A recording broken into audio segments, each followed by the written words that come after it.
السلام عليكم، كي دايرين لاباس الناس أولى باك. جبت لكم اليوم لو ريزومي دو شابيتر نيميرو 1 دو لا بواط ا ميرفي. حاولت نجمع لكم المعلومات المهمة اللي كاينة في هذا الشابيتر هذا، ودرناها في هذا لو ريزومي. نتمنى يعجبكم، ولا جاكم طويل يمكن نزيدو نختصروه. نبداو على بركة الله. Chapitre numéro 1. Ce chapitre introduit le narrateur, Sidi Mohammed, un enfant de 6 ans vivant dans la Médina de Fès ou bien dans la vieille Médina de Fès. Il décrit sa vie quotidienne marquée par la solitude et l'émerveillement. Sidi Mohammed vit avec ses parents dans une maison modeste partagée avec personne. Au rez-de-chaussée, Kenza, la voyante, la Chouafa. Au premier étage, Driss Laoued, sa femme Rahma et leur fille unique Zineb. Au deuxième étage, l'auteur Sidi Mohammed, son père Abdeslam et sa mère Lalla Zoubida.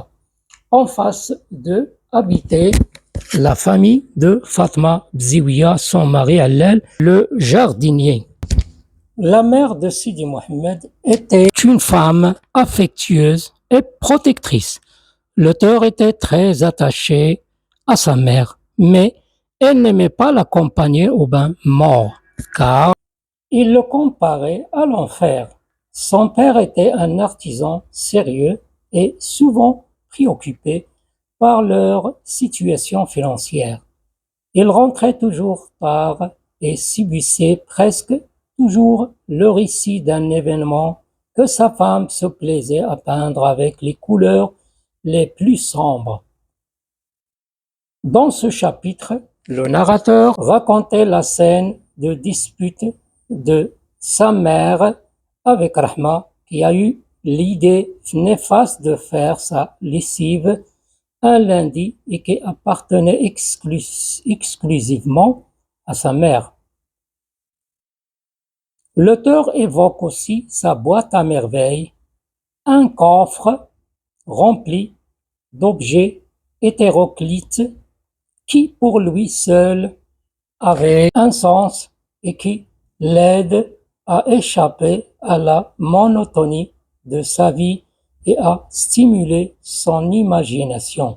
Ce chapitre pose les bases de l'histoire en montrant l'environnement social et familial du narrateur. L'auteur évoque aussi sa boîte à merveilles, un coffre rempli d'objets hétéroclites qui pour lui seul avait un sens et qui l'aide à échapper à la monotonie de sa vie et à stimuler son imagination. Ce chapitre pose les bases de l'histoire en montrant l'environnement social et familial du narrateur. Et maintenant, on passe à la traduction en arabe. دابا غندوزو للترجمة بالعربية ونتمنى تفيدكم إن شاء الله. غندوزو للترجمة بالعربية ونتمنى تفيدكم إن شاء الله. الفصل الأول من صندوق العجائب يقدم لنا الراوي سيدي محمد وهو طفل يبلغ من العمر 6 سنوات يعيش في المدينة القديمة بفاس. يصف حياته اليومية التي تتسم بالوحدة والدهشة. يعيش سيدي محمد مع والديه في منزل بسيط يتشاركونه مع عائلات أخرى. في الطابق الأرضي تسكن كنزة الشوافة. في الطابق الأول يسكن دريس العواد وزوجته رحمة وابنتهما زينب. في الطابق الثاني تقطن عائلة الراوي وهي أبوه عبد السلام وأمه للا زبيدة.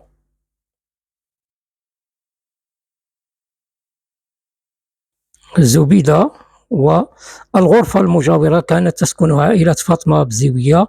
زوجها علال العواد أم سيدي محمد كانت امرأة حنونة وحريصة على عائلتها. كان الراوي مرتبط جدا بأمه ولكنه كان يكره مرافقتها إلى الحمام العمومي الذي كان يقارنه ويشبهه بجهنم والعياذ بالله، وكان يصف ما يحدث داخله من أحداث. أبوه حرفي جاد وغالبا ما يكون قلقا بشأن وضعهم المالي.